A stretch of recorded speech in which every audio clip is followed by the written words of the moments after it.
Social মিডিয়ায় মহিলাদের নিয়ে আপত্তিকর মন্তব্যের জেরে এক ব্যক্তির নামে লিখিত অভিযোগ দায়ের করল তিলোত্তমা সংগঠন। শনিবার সন্ধ্যায় ধূপগুড়ি থানাতে সৌমেন চ্যাটার্জির নামে লিখিত অভিযোগ দায়ের করা হয়। জানা যায়, আরজি করে তরুণী চিকিৎসকের মৃত্যুর পর থেকে সৌমেন চ্যাটার্জি মহিলাদের নিয়ে সোশ্যাল মিডিয়ায় আপত্তিকর মন্তব্য করেন, যা নিয়ে মহিলারা ক্ষিপ্ত হয়ে ওঠেন।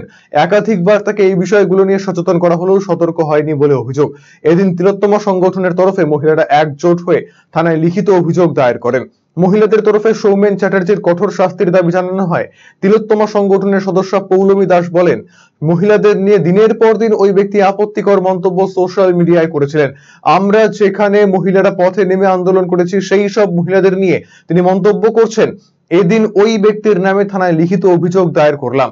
আমরা ওই ব্যক্তির কঠোর শাস্তির দাবি জানিয়েছি পুলিশের কাছে। সৌমেন চ্যাটার্জি ভদ্রলোক প্রায়ই মেয়েদেরকে ডিফেম করে নানা রকমের পোস্ট দেন, এবং লাস্ট 14 তারিখ যে মিছিলটা হয়েছে তারপরে একটা খুব পোস্ট দিয়েছেন উনি। সেটার এগেনস্টে আমরা তিলোত্তমা দল এবং গ্রুপ এসে আইসির সঙ্গে কথা বললাম এবং জিডি করলাম।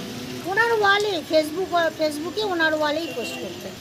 থানা থেকে জানালো যে যেহেতু উনি পোস্টটা অলরেডি ডিলিট করে দিয়েছেন, তো সাইবার ক্রাইমে ওনারা পাঠাচ্ছেন এবং কোনোভাবে যদি পোস্টটা পাওয়া যায় ওনারা মূলত একটা স্টেপ নেবেন।